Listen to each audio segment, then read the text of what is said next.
आङो दिनै नैबे निउस चेनेलनि माध्यमै नैबे फैगौ 2026नि नैबे 9 तारिखआव जे इलेक्सन जागोन बे इलेक्सनाव आं राष्ट्रीय उलामा काउन्सिल दोलोनिफ्राय आं सासे बिजाथि जानायलाय आं इन्टायार बे पर्बत जरायाव बर'नि फिसा हिसाबै आं सासेल' केन्डिडेट जानानै दङ। बिनि लोगोसे आं जोंनि पर्बत जरानि रायजो राजा आइ आफामोनखौ आं आरज गाबो जे खुलुमनानै आं जे जायगायाव जोंनि बर' बिमा बिफा दं बे जायगायाव थांनानै हाबहैनानै नुजाथिहैनो हायाखै।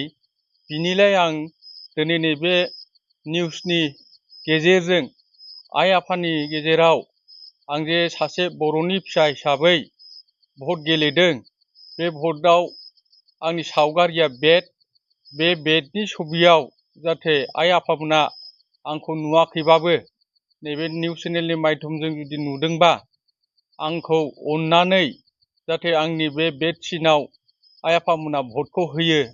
बिनिखायनो आं नैबे निउसनि जुगेदि दिनैहाय जे जायगायाव थांनो हायाखैमोन बे बिथांमोना जाहाथे सिनायनानै बे बेडनि छबियाव भटखौ होयो। आरो रायजो राजाखौ आं होननो सानदों जे जोंनि पर्बत जरानि हालामाव दिनैसिम आलदा पार्टिफ्रा UPPL जा BPF जा जेसेबांखि दोलो जा बिथांमोना दिनै जोंनि बर' फिसानि थाखाय बर' बिमा बिफानि थाखाय सिङाव जे ओरैनो गोग्लैसोनानै दं, बोखांनानै लाबोनो हायाखै बा मोजां उन्नति हाग्रा सिंनिफ्राय बा हाग्रा बंग्रा सिङाव थानायफोरखौ माबा मोनसे उन्नतिनि खामानिखौ मावनानै होजोबनो हायाखै।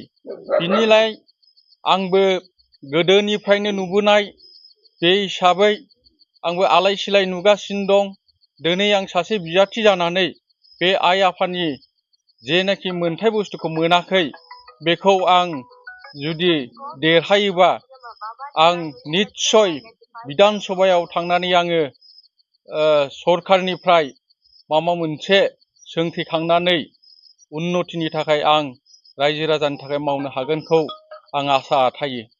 आरो रायजो राजाफ्रा जुदिअ आलदा दोलोफ्रा जुदिअ थांदोंबा नोंथांमोना एसे जेनोखि आगोलनिफ्राय जुदि सरकार दानानै फैदोंमोनबाबो सरकार दानानै जेखौ मावनानै होनांगौ मावनानै होनो हायाखै।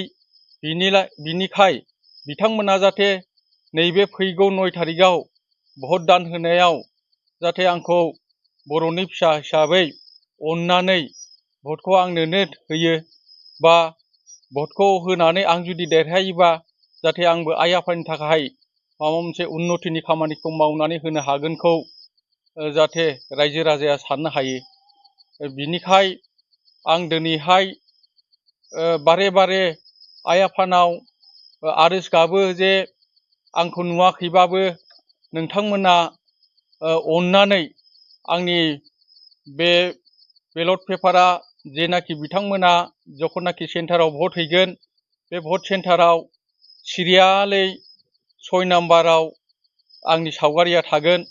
बेहाय नायनानै बिथांमोना आंनो भटखौ होनो हागोन।